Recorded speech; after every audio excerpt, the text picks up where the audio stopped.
I'm really pleased to be able to host again the Drumwright Family Lecture. With the last year and a half or so, we have not been able to do these, and so it's such a joy to have you back here, to have people back in person, to be a part of this together. This is a wonderful part of the life here in the residential college as well as the Honors College as a whole. So welcome to the Honors Residential College at Baylor University. I'm going to introduce you now, Dean Doug Henry, who will be introducing our speaker.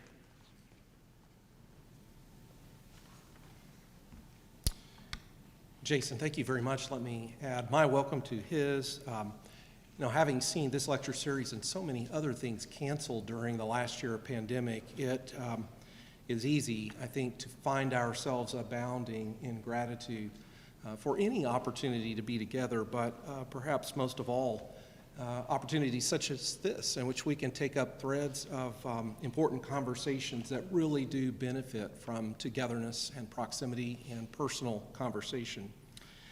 This afternoon we engage in what I very much believe is an admirable exercise in Christian intellectual life, welcoming a guest, listening with interest in learning, joining our minds together in inquiry and deepened understanding in service to shared Christian commitment. So thank you for the collegiate spirit your presence today represents. Thanks as well to Debbie Underwood here just in front of me for representing the Drumwright family. Debbie's mother, Minette, whose bio appears in your program and to which I commend your attention, is dear to a great cloud of witnesses whose lives have been shaped by a Baylor education and whose lives continue to be shaped by hers even now in these latter years of her life. Minette's personal leadership and prayerful solidarity with many near and far, particularly connected to Baylor. These things are renowned of her. And I'm blessed to have counted her among those who have personally encouraged me. So, Debbie, thank you for being here. We're honored by your presence and by this lecture series, which bears your family's name. Now, it is my delight to introduce our speaker, Dr. Angel Adams Parham. Dr. Parham is Associate Professor of Sociology at the University of Virginia, a post she took up this fall after 18 years at Loyola University in New Orleans. She holds degrees from Yale University and the University of Wisconsin in Madison, from which she holds her PhD. A scholar of historical and comparative historical sociology of race, Dr. Parham's book, American Routes, Racial Palimpsests, and the Transformation of Race, Oxford 2017, examines changes in race and racialization in New Orleans under the French, Spanish, and Anglo-American administrations. Winner of multiple book awards and recognitions. That book prepares the way for a new project she's begun entitled Layered Memories, an exploration of the social histories of 3 key sites in New Orleans over a 200-year period as a way of examining transformations in race, gender, and power. I've enjoyed getting to know Dr. Parham in connection with classical education and the great books tradition, where we find ourselves occasionally running in shared company. In that connection, let me note a co-authored book she has under contract, marvelously entitled The Black Intellectual Tradition and the Great Conversation, Black Writers as Essential to an Education in Truth, Goodness, and Beauty. In her reading, scholarship, teaching, including many years of homeschooling her daughters, Dr. Parham has found deep wells of wisdom, edification, critical insight, marvel, and inspiration in books routinely taught within our Honors College curriculum and around the university. She is a kindred spirit whose work and vision have much to offer us. Dr. Parham's talk is entitled Canonical Reading That Bridges Divides, a Balm for the Contentions That Ail Us. Angel, please come on up, knowing we love books, bridges, and balms, and we're eager to hear from you about all 3 of them.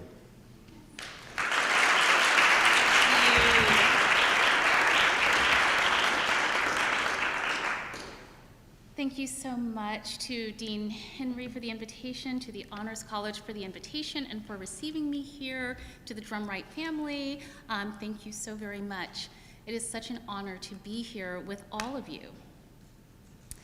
So my topic is canonical reading that bridges divides. I remember it so vividly. The day my high school English teacher, Mr. Warren, swept dramatically into the room. He strategically planned it to be just a few minutes later than class was supposed to start, so that we were all on the edge of our seats waiting, wondering when he was going to come in. Finally, he entered, and in a voice worthy of the stage, he intoned, "One that April with his sota, the droot of March hath pierced to the rota, and drowned every vein in switch liquor of which virtue engendered is the floor." We were dazzled into silence. The opening words of Chaucer's masterpiece played through our minds and captured our imaginations. I set my heart on becoming an English professor. Well, I got half of it right. I am a professor, but of sociology, not of English.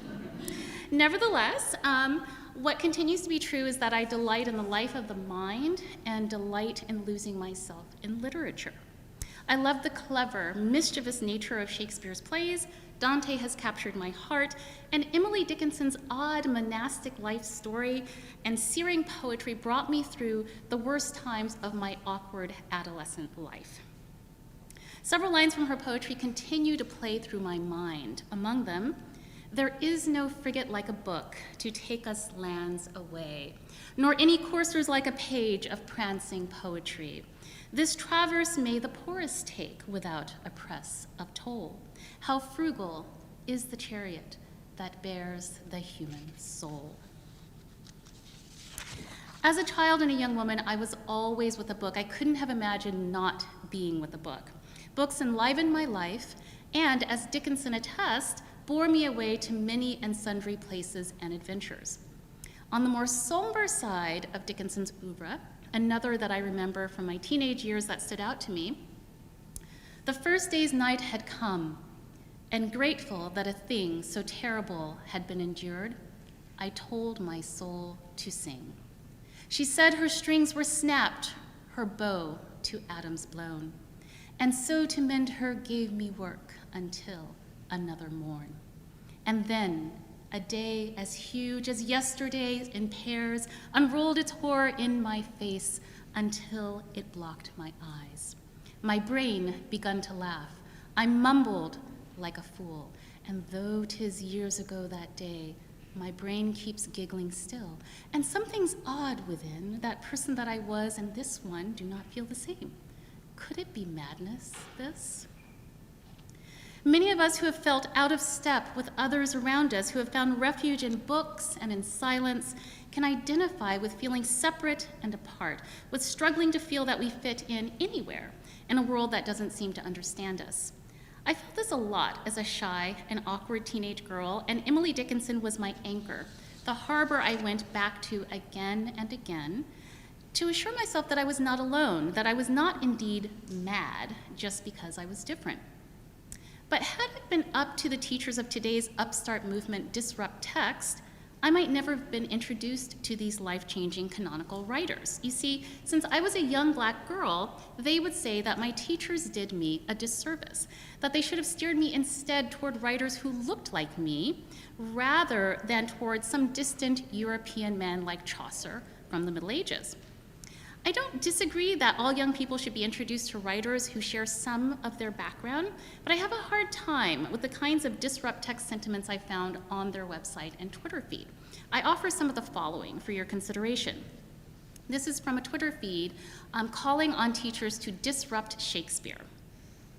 Jack says, "Shakespeare is a playwright who has been placed on a pedestal by many teachers. I definitely think that there are other playwrights, especially people of color playwrights, that you could read instead that would provide a new angle and lens into drama and theater."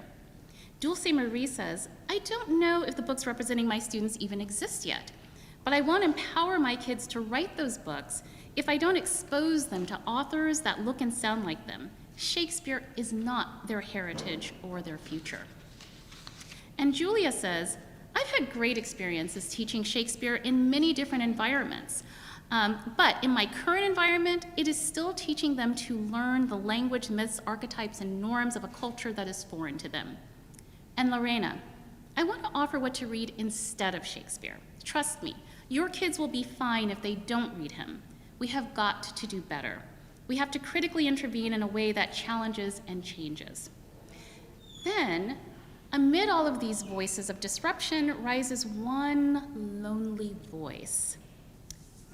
Arthur says, I teach Shakespeare because, honestly, I kind of love Shakespeare. I know that's informed by a lot of things, but I have a hard time removing him from the list. I realize I can't just leave it at that, though. I have to get better at interrogating both him and me. And this leaves me wondering, why? Why must we engage in self-censure concerning a love of Shakespeare?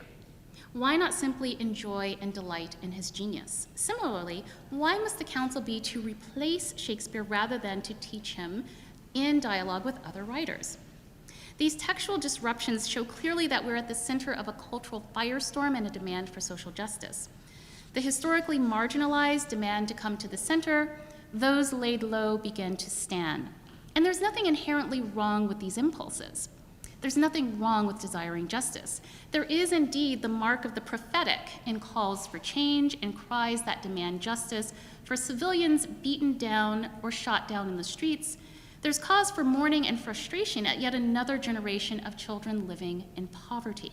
It is shameful that in our very wealthy country, 14.4% of our children live in poverty. And if you will allow me a brief sociological detour here, I just want to emphasize that when I say 14.4% live in poverty, we have to back up to ask, what does poverty mean? So as anyone who is involved in the life of the mind knows, you always have to start with your definitions. So in the United States, our official definition of poverty is set by a formula of 3 multiplied by the cost of a minimally nutritious diet. That means kind of the minimal amount of calories you need to sustain your body. Multiply that cost by 3, and that will give you what it means to live in poverty. Right now, for 2021, the poverty threshold for a family of 4 is $26,000, but $26,500 a year, all right? That means that if your family is earning $27,000, you are not recorded in the official poverty numbers. Right? And as you might imagine, families of 4 living at $27,000 a year are poor by any kind of conceivable definition of the term poverty, right? So when I say 14.4% are living in poverty of our children, that is much higher than 14.4%. It's much closer to 20%, if not more, which would be 1 in 5 children, right? So too many children compared to other wealthy countries. So many of the disrupt text teachers are working with these children, many of them living in poverty, many of them Black and brown. All this to say, there really is good reason to cry out for justice, to question if we're doing right by the vulnerable among us, and to wonder if we're pursuing the kind of education that elevates and enlightens rather than oppresses. Indeed, this thirst for justice and cry for the oppressed is affirmed by Christ himself in Luke 4:18-19, and I'm sure you know the scripture, quoting from Isaiah, "The Spirit of the Lord is on me, because he has anointed me to preach good news to the poor. He has sent me to proclaim freedom for the prisoners and recovery of sight for the blind, to set the oppressed free, to proclaim the year of the Lord's favor." Who could hear these words and remain unmoved? And yet, is justice achieved by toppling Shakespeare?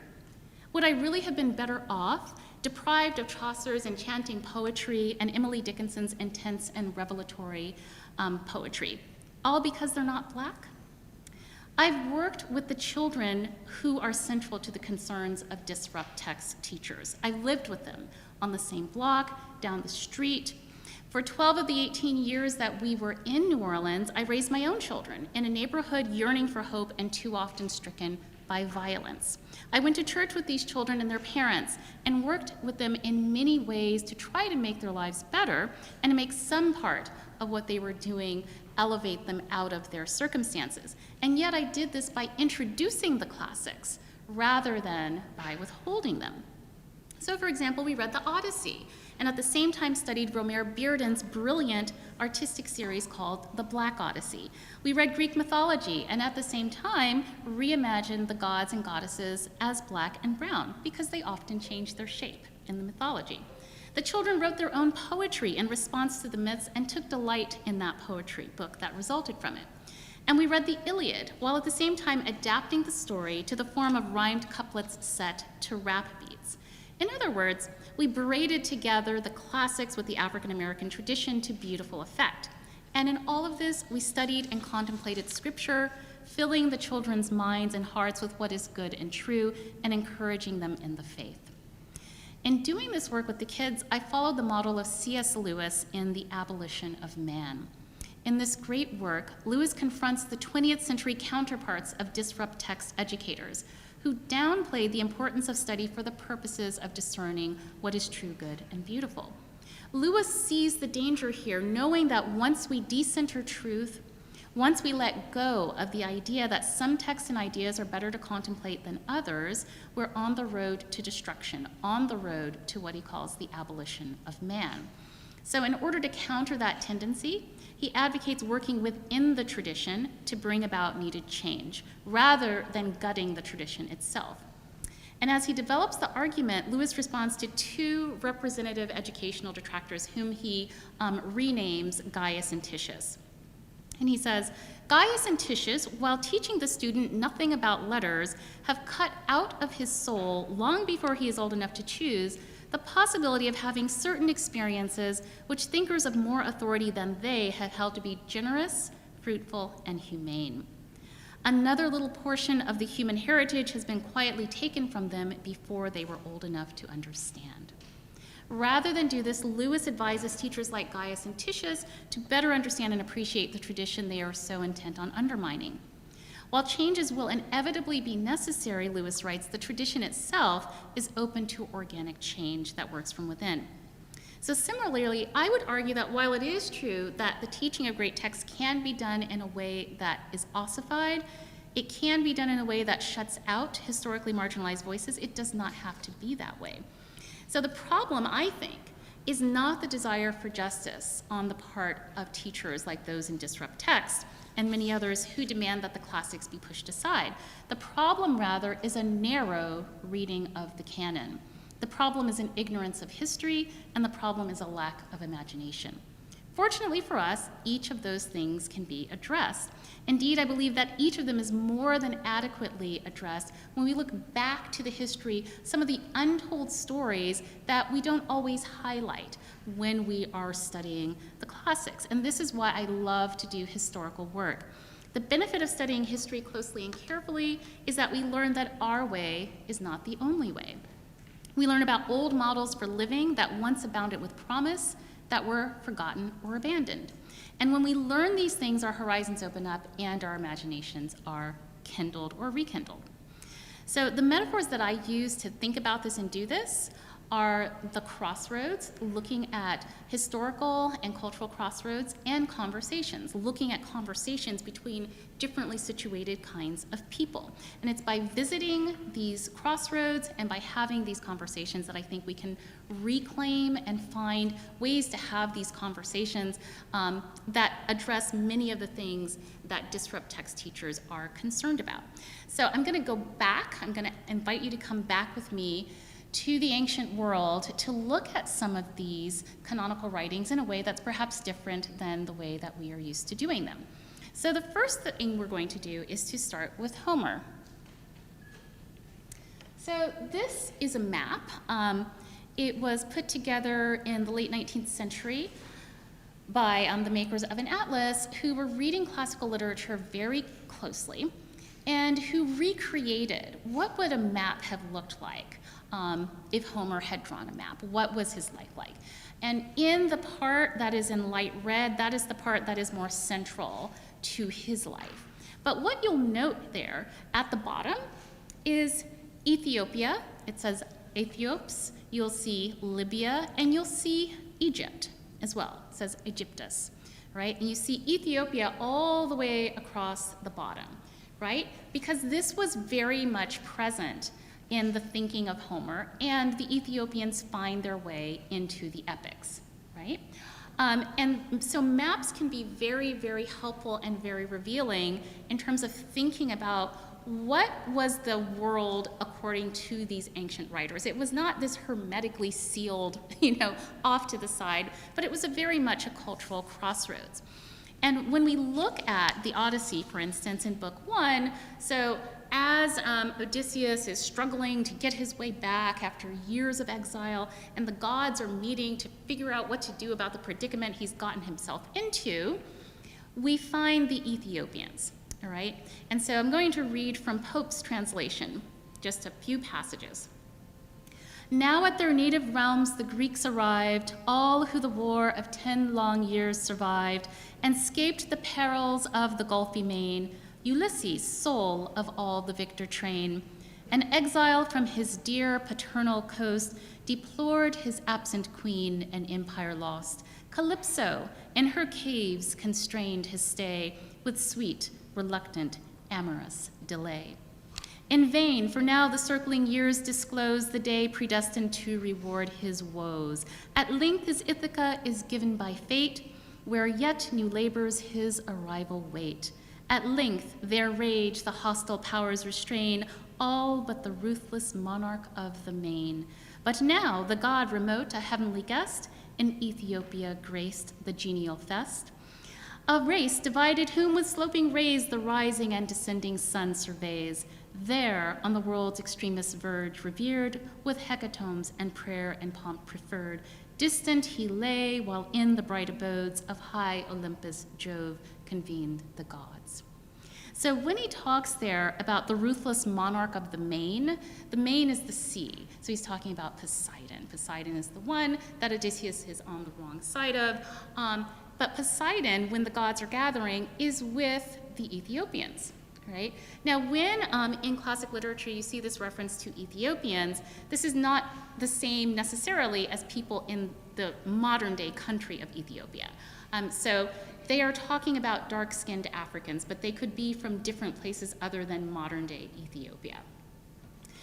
We also find that in the Iliad, Zeus is received by what he calls the blameless Ethiopians.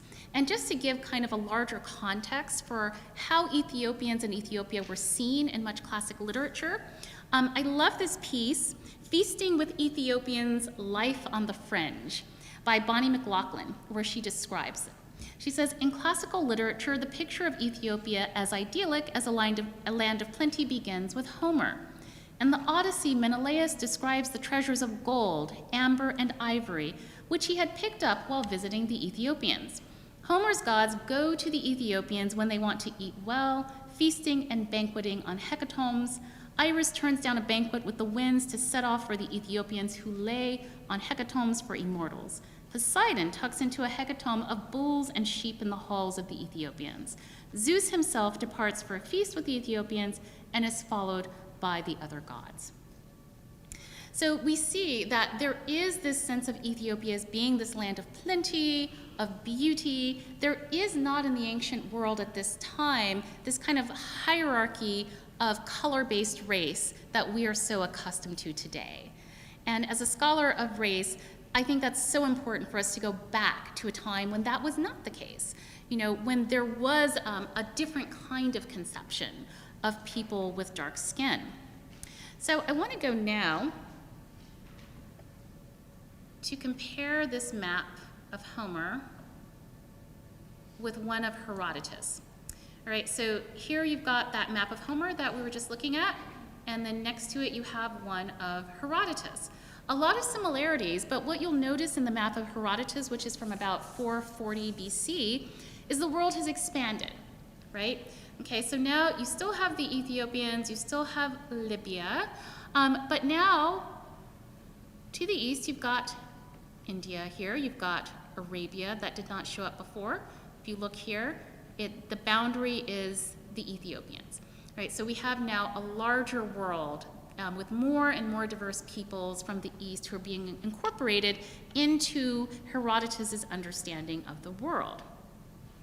So as you know, Herodotus was an early historian, and he gathered his stories from many different sources. Some he found himself, many he heard from other people, right? His work very nicely illustrates this idea of the crossroads, of the cultural crossroads between many, many different kinds of people with different cultures, different colors, and so on. So here I want to consider an account that he gives of Cambyses. So Cambyses set out to expand his territory by conquering several different peoples, the Carthaginians, the Ammonians, and the Ethiopians. Interestingly, so the account goes, as Herodotus lays it down for us, Cambyses had determined that he could take the first two peoples relatively easily. So he decided he could attack the Carthaginians by sea and the Ammonians by land. But when it came to the Ethiopians, this fabled people, he thought he needed a more clever, subtle approach.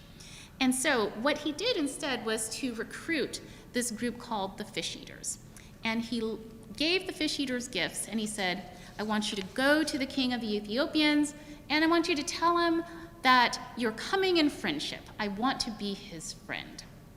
So they go there, and here's what they take. Cambyses gave the Fish Eaters gifts, including a purple cloak, a gold torque, armbands, an alabaster pot of perfume, and a jar of palm wine. The Ethiopians in question, the ones to whom Cambyses sent the delegation, are said to be the tallest and most attractive people in the world. So they relay this message, Cambyses sends us, he wants to be your friend. The Ethiopian king, however, is no fool. He unmasks their real purpose and then proceeds to deride these royal gifts that they have brought him. He says everything except for the palm wine, we could do bigger and better. And moreover, he prepares a message of his own, threatening to come take Cambyses down in battle if he doesn't desist from trying to take over the Ethiopians' land. The emissaries are awed, and they want to better understand these Ethiopians and their ways. The king tells them, the Ethiopians live 120 years to your 80 years, so they're really intrigued now. And when they express surprise for this, then the king says, come with me, I have something I want to show you. So this is another part of the account from Herodotus.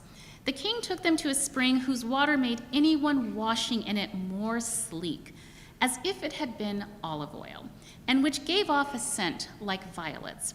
In their report, the spies said that the water of this spring was so soft that nothing could float on it, not wood or even anything lighter than wood. Assuming the truth of the reports of this water, it would explain why these Ethiopians are long-lived. If they use it for everything, then they left the spring and were taken to a prison where all the prisoners were shackled with golden chains.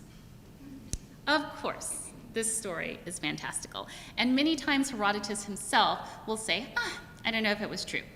But in this particular case, he says, well, I know there might be something to this spring thing. These Ethiopians seem to live an awfully long time. Maybe that's their secret, But the account does not need to be factual for it to convey the reality of the Greeks' perceptions and imagination about these dark-skinned Ethiopians.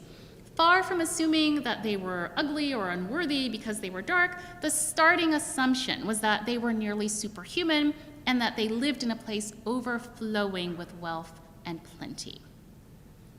So, these maps of Homer and Herodotus are prime examples of the diverse classical crossroads that already exist at the heart of our canonical text. All we need to do is to travel with them down these roads, down the sea, to all of these diverse adventures that they experience.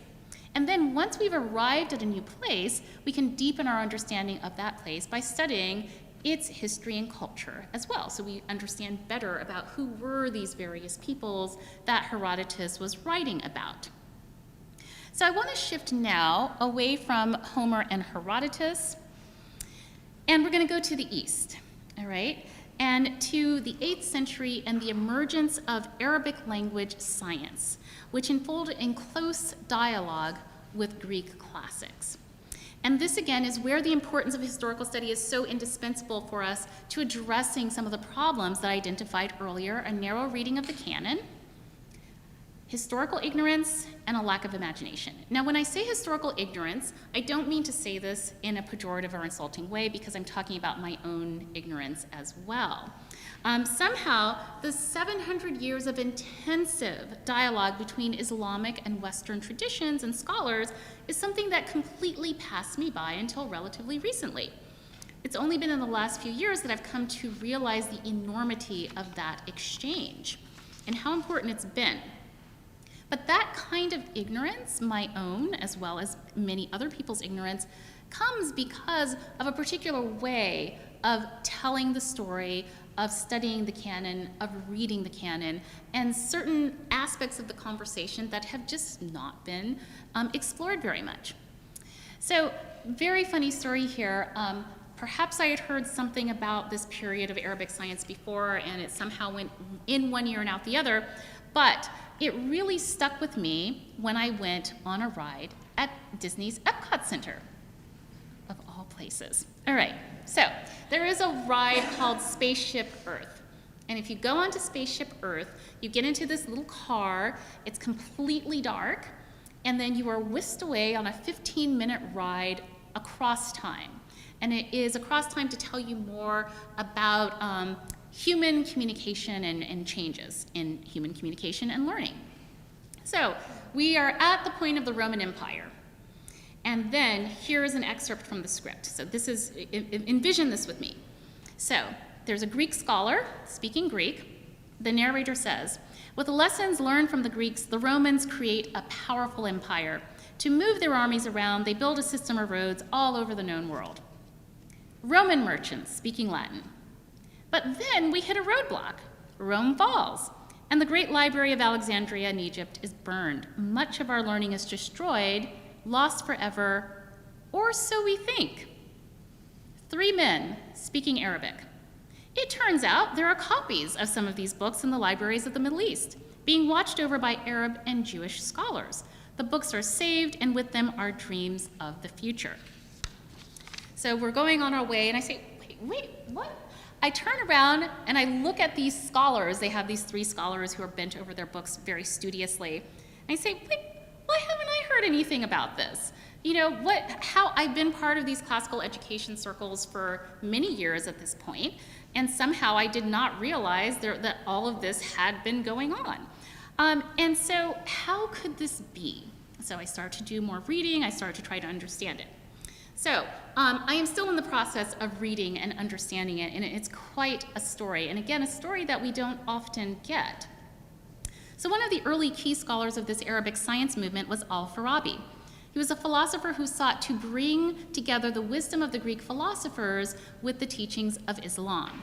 So listen to just a bit of one of his texts and think about who one of his intellectual influences might have been.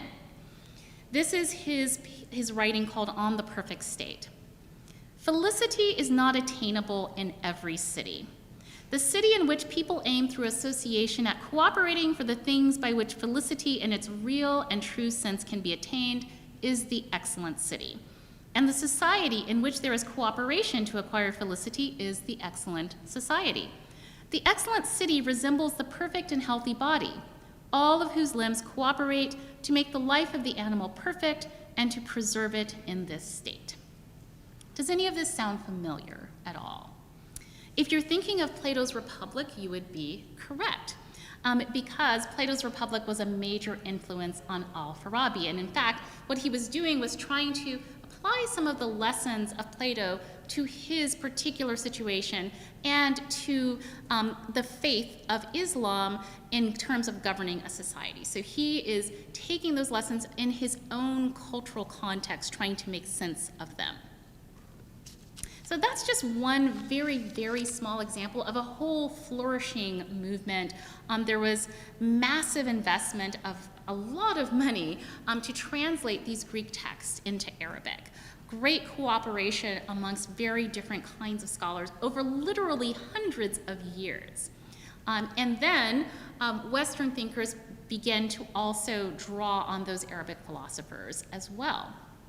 And again, this was something that somehow passed me by, or I didn't get the memo, but I think there are a lot of us who don't know very much about that time period. So in reviewing the worlds of Homer, Herodotus, Farabi, we've gotten a taste of the richness of the cultural and intellectual crossroads of the ancient and medieval worlds. So I'm going to fast forward us now to the modern world and the beginning of an ongoing conversation between writers of the Black intellectual tradition and the mainly European writers who have long been at the center of the canon. And here I'm going to dwell on the 18th century with some figures whose work may be less familiar than some of the Black writers of the 19th century. So the first is Phyllis Wheatley, the poet, who I'm sure you've heard of. She was kidnapped from her West African home when she was about 7 years old, and she was bought by the Wheatley family. They recognized her precocity and her incipient genius. They gave her an education, and by the time she's a teenager, older teenager, she's publishing poetry, and she manages to publish this brilliant book of poems. She is literally in dialogue with General George Washington during the time of the American Revolution. She's very much in at the beginning of the American project and very much a supporter of the American project. And she writes an ode to George Washington when he's a general. Celestial choir enthroned in realms of light, Columbia's scenes of glorious toils I write. While freedom's cause her ancient breast alarm, she flashes dreadful in refulgent arms. See Mother Earth, her offspring's fate beknown. A nation's gaze at scenes before unknown. See the bright beams of heaven's revolving light, involved in sorrows and the veil of night. Then, after meditating on the drama of the struggle between Britain and the revolutionaries, she concludes with a flourish. And here I should say, whenever you hear Columbia, she's talking about America. 1 century scarce performed its destined round when Gallic powers Columbia's fury found, and so may you, whoever dares disgrace the land of freedom's heaven-defended race. Fixed are the eyes of nations on the scales, for in their hopes Columbia's arm prevails. Anon, Britannia droops the pensive head, while round increase the rising hills of dead. Ah, cruel blindness to Columbia's state, lament thy thirst of boundless power too late. Proceed, great chief, with virtue on thy side. Thy every action let the goddess guide. A crown, a mansion, and a throne that shine, with gold unfading, Washington, be thine. Her poetry is stirring. She lived just down the street from the scene of the Boston Massacre, and she was in the midst of this battle. And let's be clear that she did not have to support the revolution, right? After all, it was the system of American slavery that had her in its clutches. The British were very interested in recruiting Black people to their side and promising them freedom. So her decision to support the revolution was a decision of conscience. And her decision was because she was supporting this ideal of freedom. So, but as much as she very much believed in the revolution, Wheatley knew that her ultimate freedom lay in the gospel of Jesus Christ. She was a profound woman of faith. And though many white Americans presented a restricted view of the gospel that advocated her enslavement, she countered by pointing to the true liberty to be found there for all people. She could do this because she read the scriptures for herself, rather than allowing others to filter the scriptures for her and tell her that they were too oppressive for her or that they were the white man's religion. In her letters, even more than her poetry, we see the depth of her faith and her critique of the hypocrisy she saw in the enslavers who continued to deny her people their freedom. In a letter dated February 9, 1774, addressed to the Reverend Samuel Hopkins, Wheatley conveys her eagerness for the gospel to reach the African continent, while also making it clear that she believes Africans will be more faithful Christians than Europeans and Americans have so far proved to be.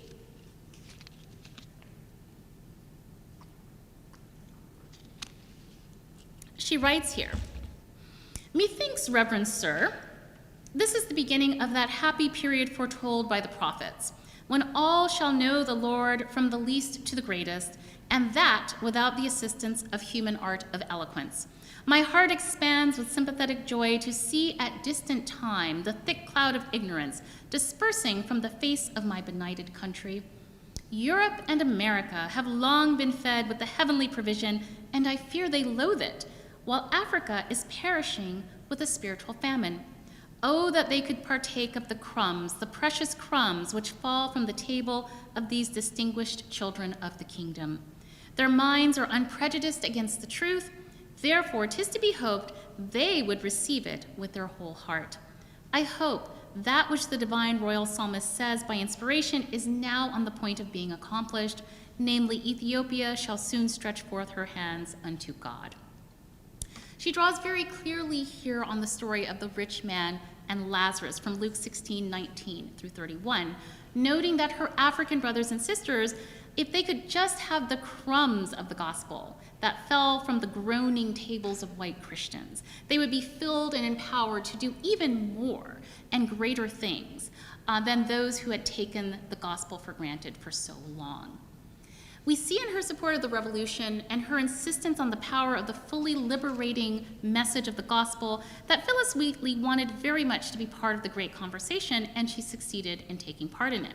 She meditated carefully on scripture, studied Western languages and literature, and was intimately familiar with Shakespeare, Pope, and many others. She, like others before her, drew on this world of letters and used what spoke to her experience and situation. The result was a unique voice, shaped by the canon, but not conformed to it. That is, the canon provided material that she used to weave her own poetic tapestry, which spoke to the needs of a hurting, unfree people. And let's consider one of her contemporaries, a comrade in revolutionary struggle, but on the other side of the Atlantic, Joseph Boulogne, often called Chevalier de Saint-Georges. And this Chevalier was added to him because of his support of the French Revolution. Saint-Georges was born in 1745 in the French colony of Guadeloupe to a white French father and a black mother. His father took him to France when he was a young boy and placed him under the care of the best teachers. He became a master fencer, a violin player, and a composer. Scholars can see his influence in at least one of Mozart's compositions. So Saint-Georges is another one who is very much understudied, little known to much of the world, but he was at the heart of French society, contributing to the fight for freedom in that country's revolution when it began in 1789. He also didn't have to do this.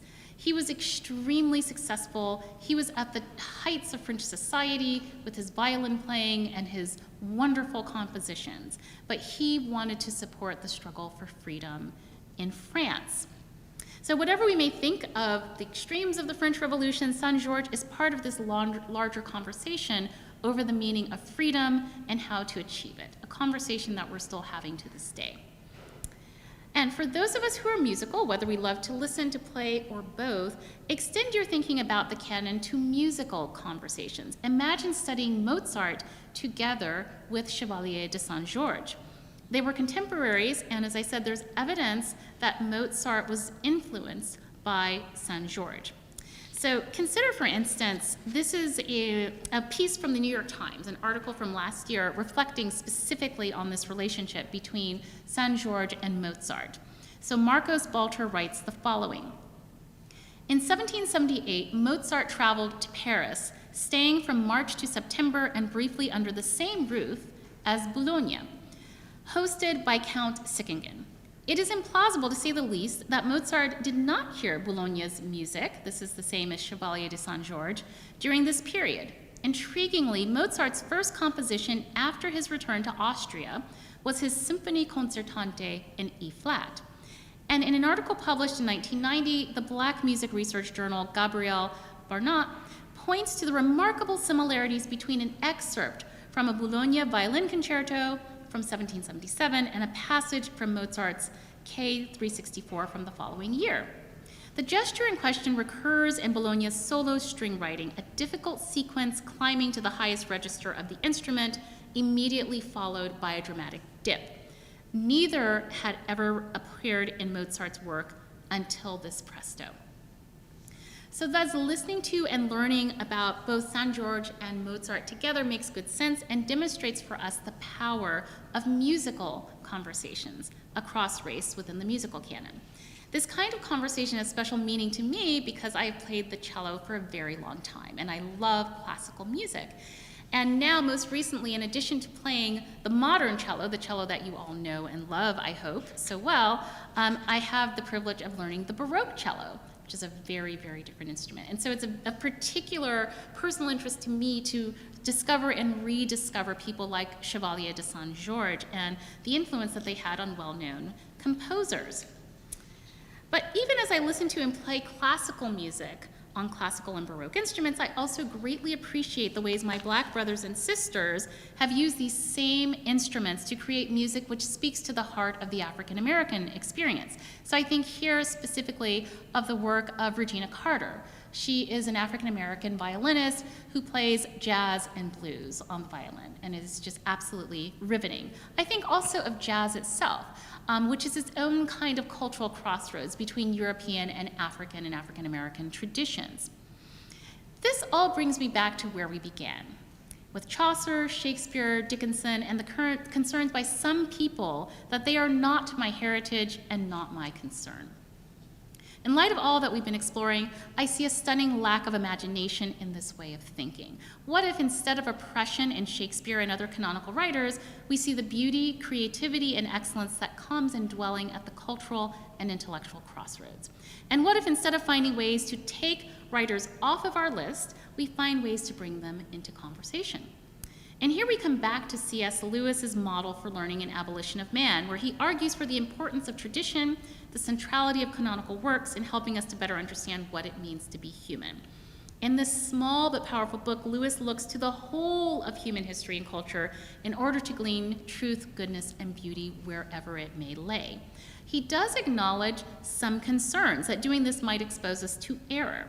Should we, for instance, be open to every kind of cultural practice? No.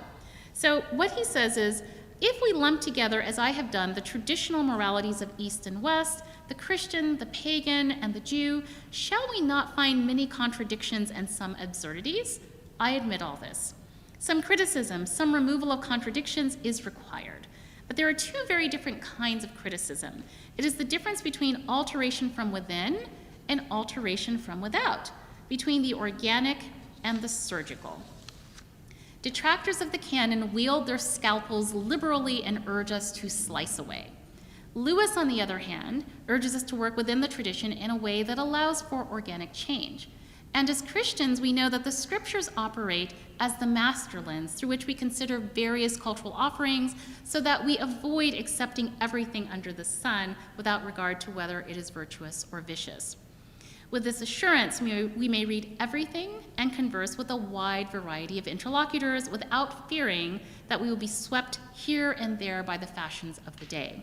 In this way, we avoid those three nettlesome problems that I started out with at the beginning of the talk. Rather than reading narrowly, we read widely across intellectual and cultural traditions, putting them into conversation. Rather than be victims of historical ignorance, we learn old ways of doing things that help us to see our world anew.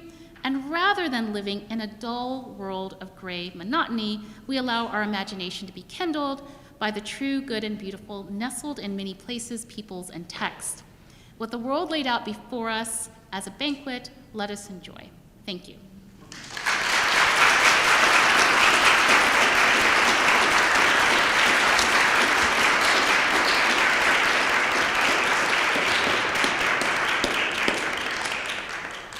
Colleagues, let's have some questions and conversation. I'd like to begin.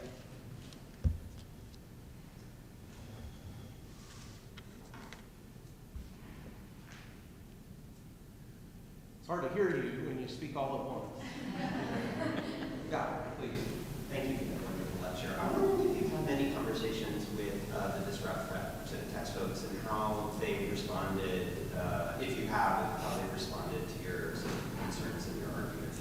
I have not reached out to them. I've been a bit taken aback by the approach, and I am not the kind of person who's vigorously on social media.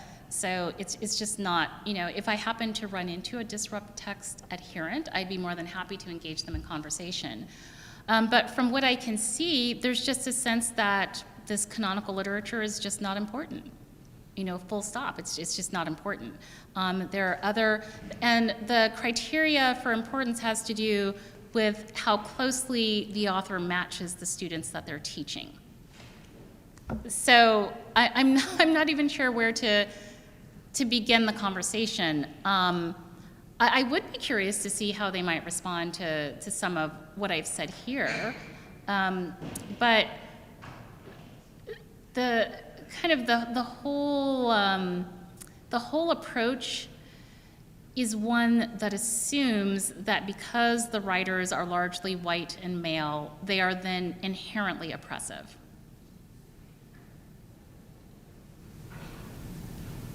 Yeah, so, I mean, I just absolutely love your talk. Thank you so much. I think the phrase that most stuck out for me was shaped by the canon but not conformed. It's beautiful.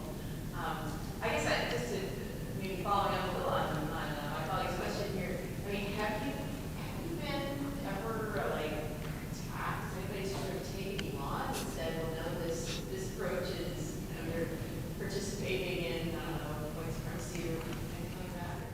Not to my face. You know, that could be what they're thinking. So, I mean, and I do wonder about it, you know, because it does not place me at the center of, say, African American studies or anything like that. I think it will be curious when this new book comes out, what my colleagues might think about it. But again, you know, I think some of this too is because I'm not on social media, so it's not like I am tweeting and writing, and you know, I think that's where a lot of the attacks come from often. So, you know, but I know from, you know, there was this very famous piece in the New York Times about a classicist who's very well known, you know, who said that he felt that he wasn't sure that classics really should survive. And he did make mention of Black intellectuals who were shaped by the canon. And so I thought, oh, okay, it'll be interesting to see what he thinks. But he said that he thought that even they were, you know, kind of co-opted, and, you know, he did not seem to give them much credit for being able to determine what was good on their own. He seemed to be suggesting that they were still being sucked in by how seductive the tradition was, but that it was not in their interest to do so. So, I don't know. Emily's at the back with the Honors College social media feeds. I see the title, Angel Parham Disrupts Testing. And we can get you all the social media frenzy you want. I don't know about that. I don't know. I'm not sure if Okay, I'm ready. We'll scrap that tweet. Who else?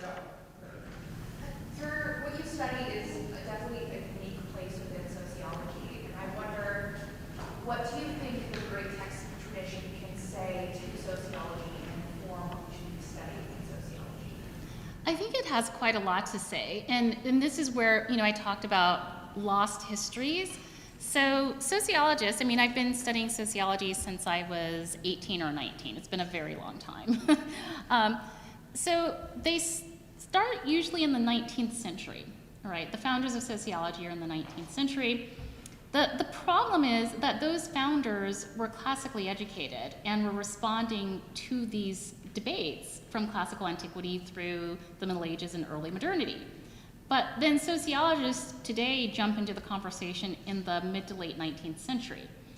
And the problem as I see it is that, you know, we then lose out on being able to ask and address some very robust questions, like what is a good society? What kinds of social arrangements are most conducive to human flourishing? We just don't even ask those questions. So when I first read The Republic, I was reading the beginning of it, and Socrates is asking these questions about why do we create societies in the first place? And I thought, that's a great question for sociologists to think about, but I had never had to read The Republic, right? Which I find interesting because when I was in middle school, I created my own society and started inducting citizens into it. You know, so if I had known about the Republic, I would have been all over it. I would have been like, oh, this other guy's already done all this. You know, let me see what he did. But it's unfortunate that we don't do that. So I think there are two strands where it'd be helpful. One is in asking some of those larger questions, you know, about human flourishing and thinking in terms of what does it mean to be a human person and how do we create societies that are more conducive to being human persons. We tend to really talk in terms of the language of the individual, you know, and not the human person. And so I think that shift in language could be really helpful to us. But then also, from the more historical side of research that I do on race, again, we start in the 19th century, right? But if you really want to understand what race is, how it's emerged, and how it's changed, you should go back to antiquity when it didn't exist, right? Because that is where you get the best purchase on what is unique about a racial system, is going back to when there was no racial system. There is actually a sociologist named Orlando Patterson who's done path-breaking work in his book, Slavery and Social Death, where he specifically went back to antiquity to look at systems of enslavement from antiquity to the present and from all across the world. And that book, you know, has been heralded, but it has not reshaped the way sociologists are trained. And it didn't get, at the time that it was published, I think it came out in the early 80s, it didn't get the kind of, you know, huge reception it really should have gotten. So there are sociologists who do some of this work, but they seem to be kind of in isolated places, and they still have not really transformed the core of the discipline.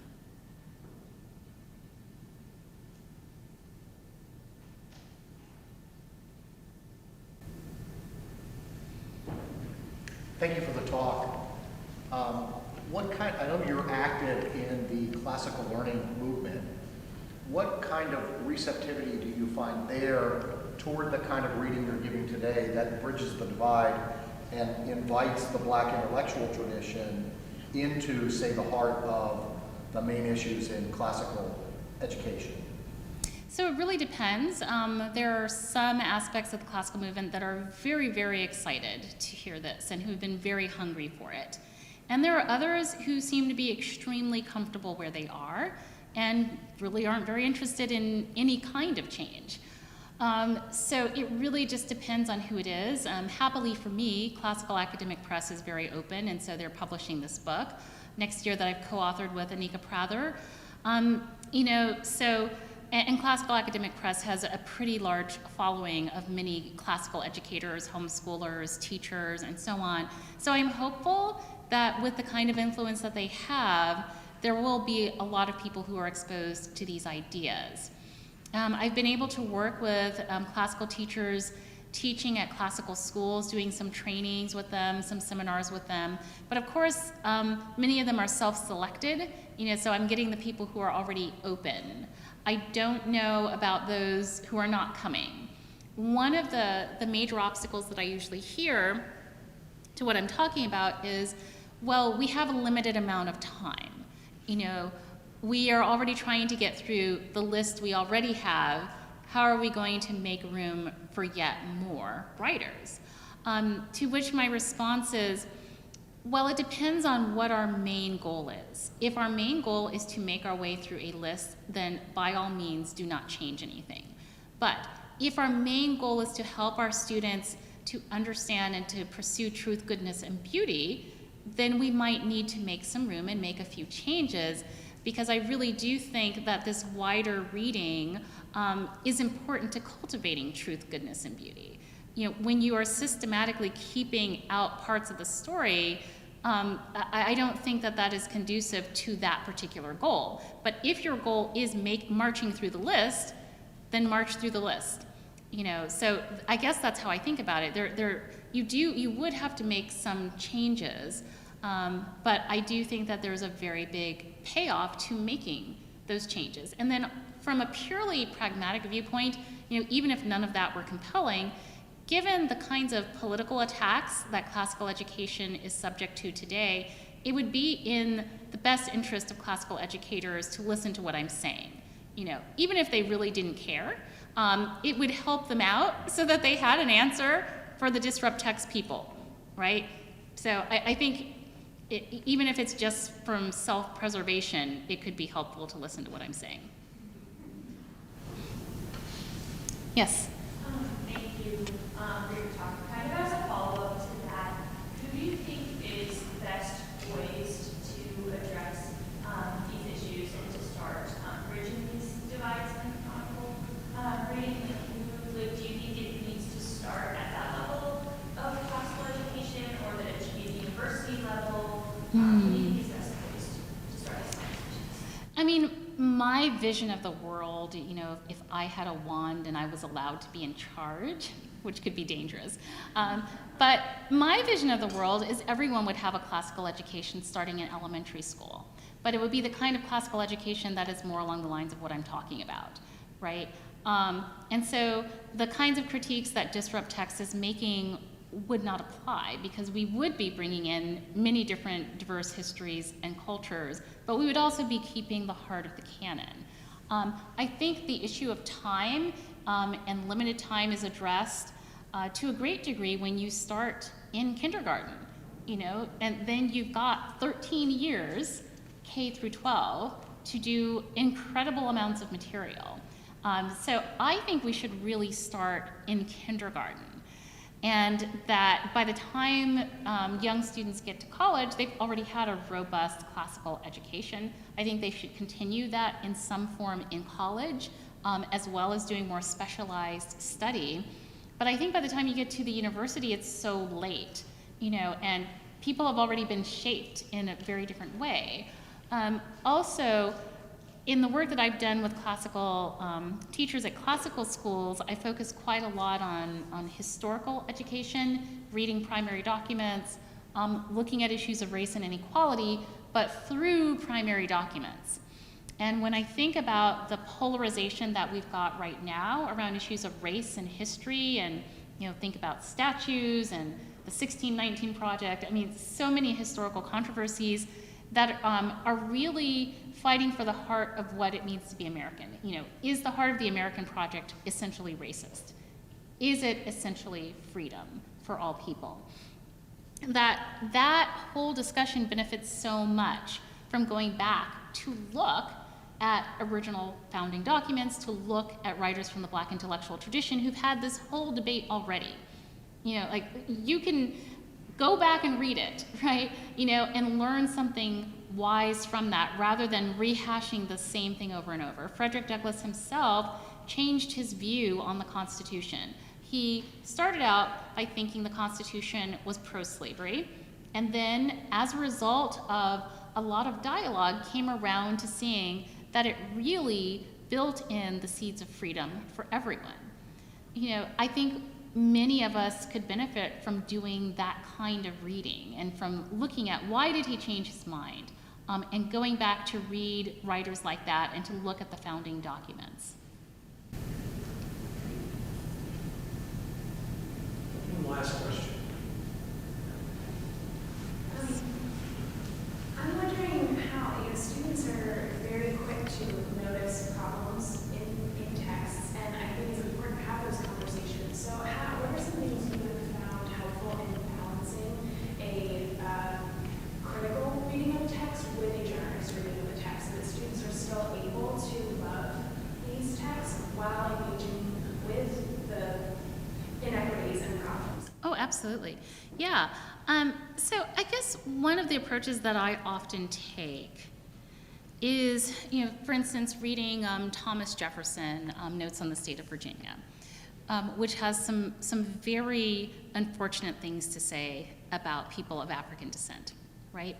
You know, so that's not the only thing we study about Jefferson. We also study his other great works in writing the Declaration, and, you know, so I think, first of all, to take a holistic picture of the person and their work and kind of look overall at everything they've done. And one of the things that you notice when you study Jefferson over the long term is that he was very ambivalent about slavery. You know, he was not a John C. Calhoun who was arguing that slavery is a positive good. He was very ambivalent.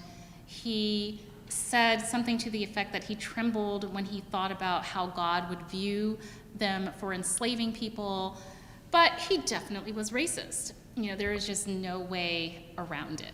You know, his impulse was to ship all people of African descent away from the US and just deal with it that way.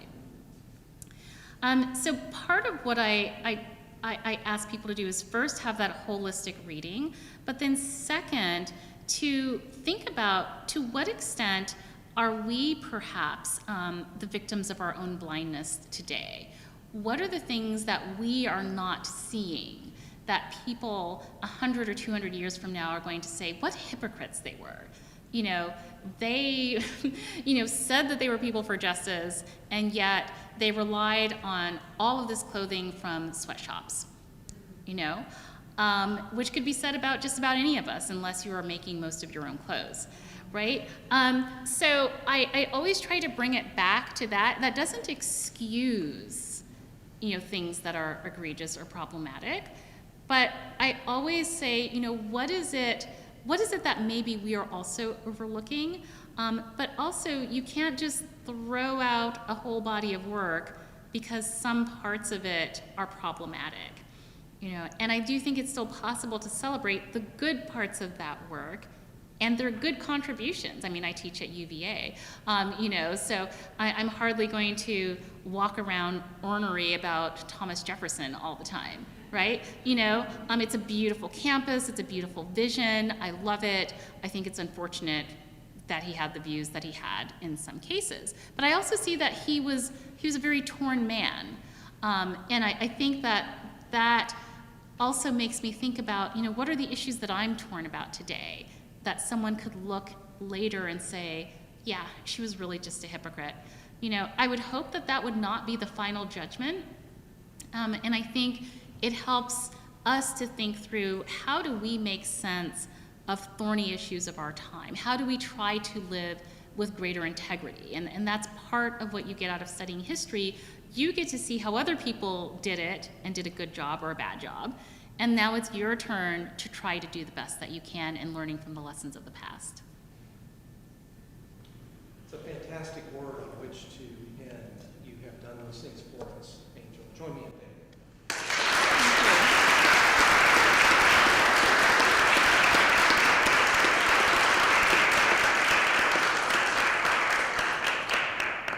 Some wonderful refreshments have been arranged for our enjoyment and further conversation, so let me encourage you to partake. What you do not eat, the students of the HRC will consume. So take your chance now. Thank you, colleagues.